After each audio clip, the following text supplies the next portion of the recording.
अब ये कहां से आता है? बल विचार से। कहां से आता है? बुद्धि से। कहां से आता है? जब आपका मन अंतर में स्थिर है, शांत है, ईश्वर आराधना में मस्त है, भय नहीं, शोक नहीं, फिक्र नहीं। ये हो गया ना लक्षण षट संपत्ति का। परेशानी कोई नहीं, तकलीफ कोई नहीं, शिकायत कोई नहीं। हमारे एक पूज्य संत थे, वो ये बात कहा करते थे कि जो हो रहा है अच्छा हो रहा है। वो हमको बुलवाया करते थे बार बार, हम लोग रिपीट करते थे छोटे बच्चे कि जो हो रहा है अच्छा हो रहा है, जो होगा वो भी अच्छा होगा। तो ये जीवन का महामंत्र हो गया ना। जो हो रहा है वो अच्छा है, जो होगा वो भी अच्छा है। इसलिए शिकवा कोई नहीं, शिकायत कोई नहीं, दुख कोई नहीं, तकलीफ कोई नहीं। जो हो रहा है अच्छा, जो होगा अच्छा। मेरे साथ बुरा क्यों होगा? हम बुरे नहीं हैं इसलिए हमारे साथ बुरा नहीं होगा। और जिनके साथ हो जाता है तो वो भी बुरे नहीं होते हैं, बस वो तैयार नहीं होते उस सिचुएशन के लिए। बस इतनी सी बात। तो हम लोग के जीवन में, परिवार में कई बार बहुत कुछ उठापटक हुई, बहुत कुछ उठापटक हुई, लेकिन ये एक डायलॉग इस शरीर के पिता के मुख पे हमेशा हमेशा रहता है। कभी कोई पूछे बड़ी तकलीफ है, हालात खराब है, सब कुछ बिगड़ा हुआ है, तो भी पूछे क्या है, तो बोले जो हो रहा है ना अच्छा हो रहा है, और जो होगा वो भी अच्छा होगा। तो कई बार उनके जो रिश्तेदार या शत्रु थे, मतलब रिश्तेदारी शत्रु थे, तो वो पूछते थे कि ऐसे कैसे बोल सकते हो तुम, खाओगे कैसे, जियोगे कैसे? वो कहते थे तुम नहीं खिला रहे हो, खिला ईश्वर रहा। तो ये गलतफहमी में मत रहिए कि आप जायदाद में हिस्सा नहीं देंगे तो हम भूखे मर जाएंगे। सबना का माप्यो आप है, आप पे सार करे। वो पालता है, वो पाल लेगा। वो देखता है, वो हमें देख लेगा। हम उसके हैं, वो हमें संभाल लेगा। इसलिए मुझे कोई फिक्र नहीं है। लेकिन गलत काम के साथ हम खड़े नहीं होंगे, और जो करना है वो तो करेंगे। तो एक होता है ना कि डायलॉगबाजी चलती है, एक है कि इस प्रिंसिपल के साथ उनको हमने जीते हुए देखा है, जीते हुए देखा है। जो हो रहा है अच्छा हो रहा है, जो होगा अच्छा ही होगा। बढ़िया। उस दिन एक लड़की मिली, वो 9th में फेल हो गई। तो ऐसे ना बड़ा उदास सी और मुंह नीचे किया हुआ। तो उसके माँ ने कहा कि नहीं फेल हो गई तो बड़ी दुखी है ये। तो मैंने कहा जरा इधर देखो मेरी ओर। मैंने कहा एक बात बताओ, आप 9वीं में फेल हुआ सुना है? तो उसने फिर सिर झुका लिया, बोले हाँ। मैंने कहा पास तो सारे ही हो जाते, फेल तो कोई कोई होता है। Let's party. तो उसको 2 मिनट लगे, मेरी बात समझ नहीं आई कि मैं क्या कह रही हूं। भाई कागज के टुकड़े पे फेल पास लिखने से तुम फेल पास नहीं हो जाते। आप ख्याल करना कि एक बच्चा था, है, जो 10वीं के बाद कभी पढ़ा ही नहीं, और 10वीं बड़ी मुश्किल से हुई, पर वो मेहनत करता रहा, मेहनत करता रहा, मेहनत करता रहा। और मेहनत करते करते वो अपने खेल में, क्रिकेट में एक बड़ा नाम बन गया, तेंदुलकर। और आज महाराष्ट्र के स्कूल के सिलेबस में हमारे प्रेरणा के स्रोत चैप्टर में उसका जीवन पढ़ाया जाता है। जो 11वीं नहीं गया, कॉलेज नहीं गया, पर मेहनत करते रहे। जिस चीज में लगन थी उसमें मेहनत करते रहे, बहुत मेहनत करते रहे। तो कौन कहता है कि डिग्री से अकल आ जाती है? कई बार मुझे ऐसे अवसर मिलते हैं कुछ ऐसी कॉन्फ्रेंसिस में जाने के, जहां डबल PhD लोग होते हैं, लेकिन जब उनकी भाषा, बोली, बाणी, बॉडी लैंग्वेज देखती हूं तो मैं बेचारा,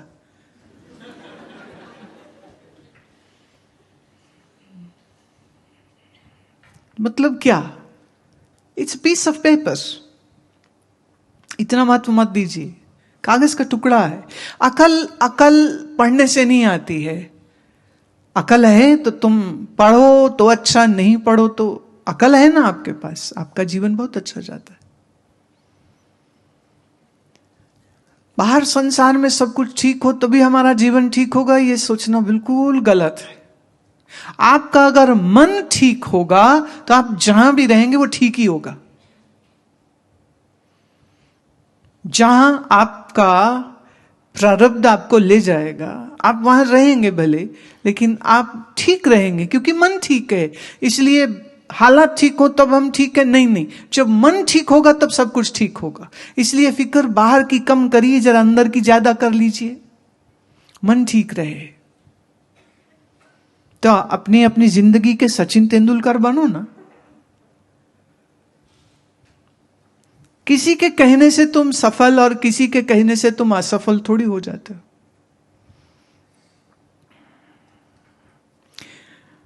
हमारे एक रिश्तेदार ने बहुत साल पहले, मतलब एटलीस्ट आई वुड से 15 साल की आयु थी मेरी, तो हमारे एक दो रिश्तेदारों ने हमारे पिताजी को पत्र लिखा कि हमारे खानदान की नाक कट गई है, ये लड़की संतों के साथ घूम फिर रही है, ये अच्छा लगता है, अच्छे घर की लड़कियां संतों के यहां जाती।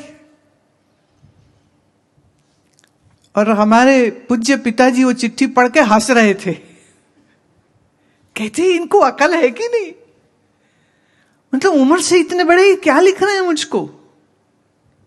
आदर सम्मान सत्कार मैं सबका बहुत करता हूं, पर ये तो क्या बात लिख रहे, इस बात से मैं अग्री नहीं करता हूं, ये ठीक नहीं, ये इनको समझ ही नहीं है क्या लिख रहे।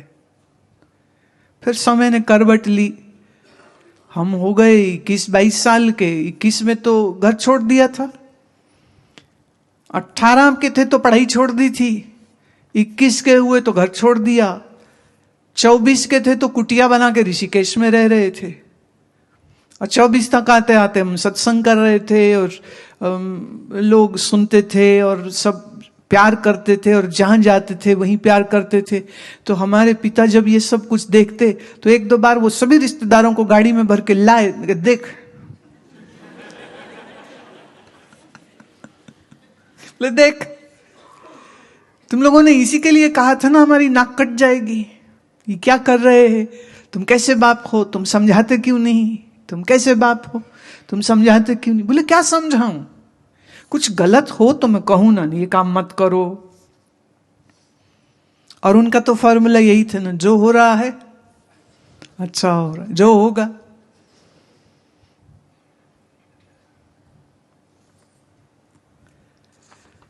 लक्ष्मी आनंद का ये प्रश्न है कि मैं कुछ समय से अजीब से अनुभवों से गुजर रही हूँ, पूर्णमासी की रात में खासकर, कुछ पिछले सालों से 2 रातों से मैं जगी हूँ, बड़ी ऊर्जा है, नींद नहीं है, बिस्तर पर लेट नहीं पाती हूँ, बेड पे बैठी रहती हूँ, मंत्र करती रहती हूँ। मैं इसके साथ how can I handle this and what is the reason. प्रिय लक्ष्मी जी, इसका कुछ आध्यात्मिक साधना से संबंध नहीं है। अनफॉर्चुनेटली पोस्ट कोविड ये तकलीफ बहुत बहुत लोगों के आई है, इनसोम्निया की, कि नींद नहीं पड़ती है और रात 11:30 और 3 के बीच में नींद टूट जाती है और नींद आती नहीं है, लेटते हैं तो बेचैनी है। कईयों के हाई ब्लड प्रेशर की भी शिकायत हम यहाँ क्लिनिक में सुन रहे हैं, बहुत से लोगों को घबराहट होती है, नींद, कईयों के बॉडी जॉइंट पेन्स आए हैं। तो ये कोविड के बाद के लक्षण है इसका। कईयों के तो पॉट्स हुआ है, पॉट्स मतलब कि जैसे बैठ के खड़े होते हैं तो एकदम हार्ट बीट तेज हो जाती है और थोड़ा डिजी हो जाते हैं, चलने में तकलीफ होने लग जाती है। तो इसका साधना से संबंध मुझे नहीं दिखाई दे रहा है। बाकी अब आप सामने आमने होंगे तो मैं बात अच्छे से कर सकती हूँ, सुन सकती हूँ। मेरे डॉक्टर आपकी पल्स देख करके, आयुर्वेदिक डॉक्टर जो है पल्स डायग्नोसिस कर लेते हैं, पल्स देख के पता चलता है कि ये शरीर की दिक्कत है या। लेकिन जहाँ तक जितना मैं पढ़ पा रही हूँ आपकी ये पूरी कहानी, इसका मुझे ज़्यादा संबंध शरीर के अस्वस्थ होने से है, साधना से इसका संबंध नहीं है। साधना में हाँ ये हो सकता है कि कभी कभी देर तक नींद ना आए, लेकिन उस नींद ना आने में बेचैनी नहीं होती है, उस नींद ना आने में वो अपने साधना को करता है। नींद नहीं आ रही इससे बेचैन नहीं होता है, तो ठीक है, नहीं आ रही तो बड़ी अच्छी बात है, रात सो के गुजारनी क्या जब सुमिरन करके गुजार सकते हैं, तो वो सुमिरन कर लेते हैं। आनी होगी नींद तो आ जाएगी, नहीं आनी होगी तो बेचैन नहीं होते, परेशान नहीं होते। वो रात को बैठ के जप कर रहे हैं, रात को बैठ के प्राणायाम कर रहे हैं, और रात का एकांत और साधना का तो इतना सुंदर संबंध है, तो उसमें परेशानी नहीं। तो लक्ष्मी जी आप अच्छा होगा यहीं आ जाए, तो मेल से आया है ये। हाँ, एक प्रश्न है अश्विनी कुलकर्णी के मानस पूजा क्या है, इसके बारे में कहिए। देखिए, एक पूजा होती है जो आप मंदिर में मूर्ति के सामने बैठ करके फूल, अगरबत्ती, अक्षत, रौली, तिलक, अगरबत्ती और ज्योति जला करके करते हैं। एक तो ये फिजिकल हो गया, इसमें फिजिकल सामान इस्तेमाल होता है। मानस पूजा मतलब ये आप सारा का सारा प्रोग्राम अपने मन में ही करते हैं। मतलब कि आपने आंख बंद करी तो मन ही में आप श्री कृष्ण को देख रहे हो। मैंने वो श्री कृष्ण का जो श्री विग्रह है वो आपकी बंद आंखों में आपके सामने है। मन में ही आप मंदिर बनाते हो और मंदिर में मूर्ति है, आप अपने आप को फिर उस मंदिर में बैठे देखते हो। मन में ही वो फूल की थाली और अगरबत्ती, रोली, तिलक बनाते हो। मन ही में वो सारा जो पूजन, तिलक करना, माला करनी, ज्योति जलानी, मंत्र करना, आरती गानी, ये सब कुछ मन ही में हो रहा है। पर ये तभी कोई कर सकता है जब उसकी उतनी धारणा शक्ति होए। धारणा मतलब the ability to hold a certain image. वो मन की बड़ी एकाग्र अवस्था होती। इसलिए कई बार ये भी कहते हैं कि आप बाहर की पूजा 1000 बार कर लो, मानस पूजा 1 बार कर लो। अगर तुलना करेंगे तो मानस पूजा उससे ज्यादा श्रेष्ठ होती। मानस पूजा कर पाने के लिए जो ताकत, जो बल, जो एकाग्रता होनी चाहिए वो अक्सर लोगों के पास है नहीं, तो भागे फिरते हैं। भावना एक चीज होती, अच्छा है, वो भी अच्छा है। बाहर आप मंदिर जाते हैं, अच्छा है, वो भी अच्छा है। अभी कुछ दिन पहले ही हम एक बड़े प्रसिद्ध मंदिर में गए तो बड़ी भीड़ थी, इतनी भीड़ थी, इतनी भीड़ थी, इतनी भीड़ थी।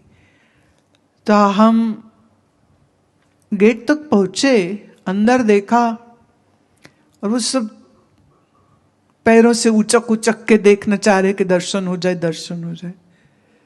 तो मैं ये सब देखा। हम अबाउट टर्न किए और वापिस मंदिर के बाहर निकल गए। मेरे साथ जो लोग गए थे बोले आप अंदर नहीं जाएंगे। पुलिस के कुछ लोग साथ में थे, बोले आप अंदर नहीं जाएंगे। मैंने कहा मेरा भगवान अंदर कैद थोड़े है, मेरा भगवान अंदर कैद नहीं है। तो पूज्य उड़िया बाबा जी महाराज को एक बार किसी ने कहा कि सारी दुनिया बिहारी जी के मंदिर जाती है, आप क्यों नहीं जाते? पूज्यपाद स्वामी अखंडानंद सरस्वती जी के गुरुदेव उड़िया बाबा। तो उड़िया बाबा कहते हैं अच्छा तो चलो चलते हैं। सारे लोग बड़े खुश हो गए क्योंकि वो जाते नहीं थे कहीं। वो मोती झील में उनका जो स्थान था वो वहीं रहते थे। सब लोग बड़े खुश, गोसाई लोग बड़े खुश कि आज बाबा आ रहे हैं मंदिर। तो जब मंदिर की सीढ़ी तक पहुंचे ना, कहते चलो जाके दर्शन दे आता हूं उसको।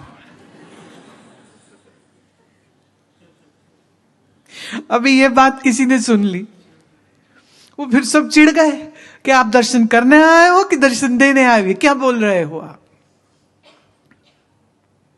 कहते वो चल के मेरे पास नहीं आ सकता, मैं चल के उसके पास जा सकता हूं।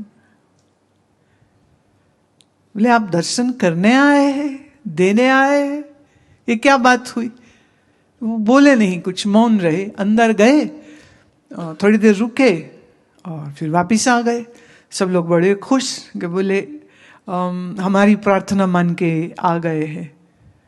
पर ये अंदर की बात जो जिसने सुन ली थी, बोले हाँ दे आया हूं दर्शन। अरे जो ईश्वर को सर्व स्थान, सर्व देश, सर्व काल में देखता है, वो ईश्वर को किसी एक स्थान में कैद हुआ पड़ा हुआ थोड़ी जानता है वो। और ये खुद श्री कृष्ण के शब्द है, यो माम पश्यति सर्वत्र, जो मुझे सर्व में देखता है। सर्वम चामयि पश्यति, मुझे सब में देखता है और सबको मुझ में देखता है। वो मुझसे अलग नहीं, मैं उससे अलग नहीं। मेरे साथ जो गए थे वो कहते हैं ये क्या हुआ, आप वापिस ले जा रहे। मैं, तुम जाओ, धक्के खाओ, तुम जाओ, हम आनंद से यही है।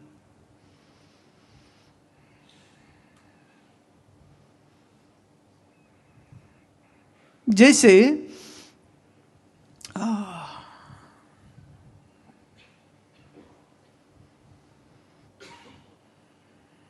ज्ञान निश्चय हो जावे तो उससे पूछा कि आपको भगवान कहां मिला। ज्ञानी से पूछा आपको भगवान कहां मिला। ज्ञानी कहते तुम्हारा भगवान गुम कहां हुआ। मुझे मत पूछो मुझे कहां मिला, तुम मेरे प्रश्न का उत्तर दो। तुम्हारा भगवान तुमसे कहां गुम हो गया। बोले हम भगवान गुम थोड़ी कर सकते हैं। तो बोले जो गुम नहीं कभी हो सकता उसको ढूंढ लिया है, ये कैसे कह सकते हैं।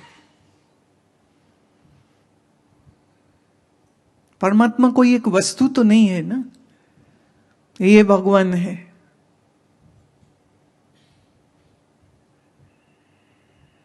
हमारे यहां ना भारत में छोटे बच्चे को भी भगवान बोलते हैं, बालक भगवान। हमारे यहां कोई साधु आए तो हम कहते साधु को भी संत भगवान। हमारे यहां कोई नर नारी आ जाए हम कहते नर नारी भगवान।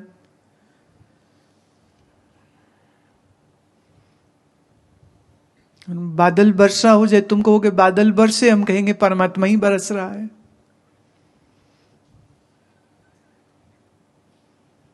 तो ज्ञान की दृष्टि से देखे तो परमात्मा किसी एक काल में कभी होगा या कभी हुआ था। परमात्मा किसी एक देश में कभी हुआ था या कभी होगा, या परमात्मा कोई एक वस्तु है, ऐसी कोई धारणा ज्ञानी के अंदर नहीं है। बोले मैं जहां जाऊं वहीं परमात्मा है। इसलिए पुराने जो शास्त्र है हमारे गुरबाणी में भी, कबीर साहब के वचनों में भी, वो घर को भी मंदिर कहते हैं, आज शरीर को भी मंदिर कहते हैं।